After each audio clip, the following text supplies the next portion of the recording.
Have you ever heard the saying, man will believe anything as long as it's not in the Bible?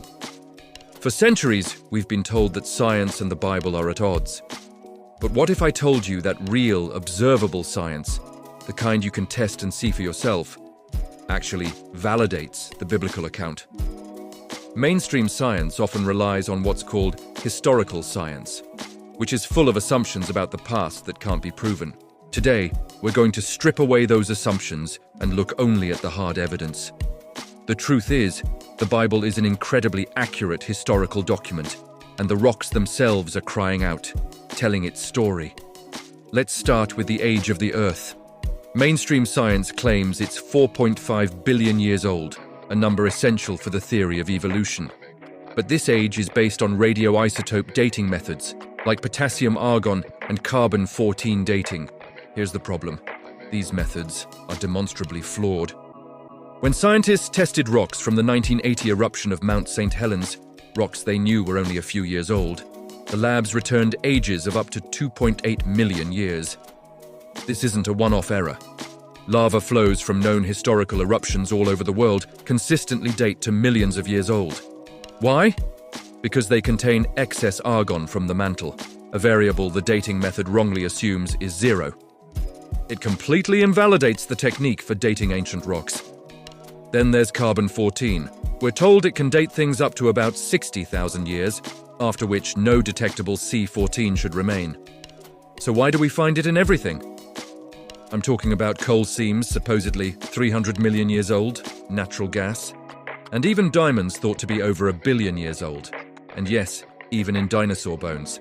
Multiple independent labs have confirmed the presence of carbon-14 in dinosaur fossils.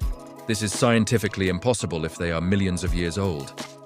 The only logical conclusion is that these materials are all thousands of years old, not millions or billions. This brings us to the global flood described in Genesis. The evidence for this cataclysm is overwhelming and explains so much of the world we see today. The entire fossil record is not a story of gradual evolution over millions of years. It's a graveyard, a snapshot of a single massive hydraulic catastrophe. We find billions of sea creatures buried on top of mountains. We find polystrate fossils, trees standing upright, cutting through multiple rock layers that were supposedly laid down over eons. How can a tree stand for millions of years waiting to be buried? It can't. It was buried rapidly in a flood. We see dinosaurs frozen in time, their necks arched back in the classic drowning pose. Some are found locked in battle. Others have their last meal still in their mouths. This points to sudden, violent death by water. The Bible says that during the flood, the fountains of the great deep burst forth. This wasn't just rain. This was a tectonic upheaval. This is when the supercontinent Pangaea was violently ripped apart, forming the Mid-Atlantic Ridge and pushing up every major mountain range on Earth in a matter of months. The Grand Canyon itself is a testament to this. It wasn't carved by a tiny river over millions of years. It was carved rapidly by a massive amount of water draining off the continent after the flood, through still soft sedimentary layers. We've seen this happen on a smaller scale. After the Mount St. Helens eruption, a mudflow carved a canyon system 1/40th the scale of the Grand Canyon in a single day. The geology matches perfectly. Massive erosion, not slow and gradual processes. Now, let's connect this to human history. Before the flood, the Bible tells us people lived for hundreds of years, like Methuselah, who lived to be 969. What would a human skeleton look like if it had been growing and remodeling for centuries? It would be incredibly dense and robust, with thick brow ridges and large bones. Sound familiar? That's exactly what Neanderthal and other so-called archaic human skeletons look like. Mainstream science calls them a different species, but the evidence suggests they were simply pre-flood humans, living to incredible ages, whose robust skeletons are a natural result of their longevity. After the flood, the world was repopulated by Noah's family. The biblical timeline, meticulously recorded in the Masoretic text, gives us a clear chronology. From Adam to the flood was 1,656 years. From the flood to today is about 4,400 years, giving us a total age for the Earth of around 6,000 years. This timeline perfectly explains human population growth. If we started with 2 people 200,000 years ago, as the evolutionary model suggests, the Earth would be buried under an unimaginable number of skeletons. The math just doesn't work.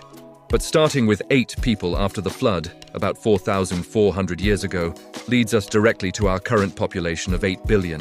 The concept of deep time wasn't discovered. It was invented to give Darwin's theory the time it needed to seem plausible. But the biblical account has another fascinating layer, one corroborated by ancient texts like the Book of Enoch, which was found among the Dead Sea Scrolls. It speaks of fallen angels, the Watchers, who came to Earth and had children with human women. These offspring were the Nephilim, a race of giants. Genesis 6 confirms this. There were giants in the earth in those days, and they didn't just disappear. After the flood, their descendants, like King Og of Bashan, whose bed was over 13 feet long, continued to rule. This isn't just mythology. All over the world, we find evidence. Massive stone structures called dolmens are too large for normal humans to have used as tombs. We find oversized artifacts and historical accounts of giant rulers. Gilgamesh, a real Sumerian king, was described as being 11 cubits tall. In America, hundreds of giant skeletons, ranging from 7 to over 9 feet tall, were excavated from burial mounds across the country in the 1800s and early 1900s. There are credible reports from newspapers, town histories, and even Abraham Lincoln mentioned them. So where are these skeletons today? Many reports point to the Smithsonian Institution collecting them, after which they were never seen again. It suggests a deliberate effort to hide any evidence that contradicts the standard evolutionary narrative.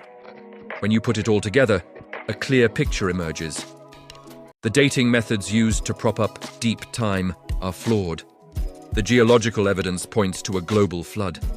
The fossil record is a snapshot of that catastrophe. Human history and population numbers align perfectly with a 6,000-year-old Earth.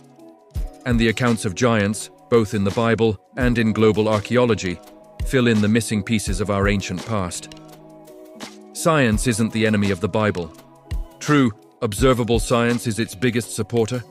Every mainstream paradigm from geology to biology is built on a foundation of unprovable assumptions about the past. The biblical narrative, however, provides a framework that perfectly fits the actual, observable evidence we find in the world today, with no assumptions needed. The Bible has never been proven false. In fact, as our technology advances, we're only finding more and more evidence that confirms its historical accuracy. God's truth is written not just in the scriptures, but in the very rocks and bones of the earth. It's a story waiting to be rediscovered. Thanks for watching.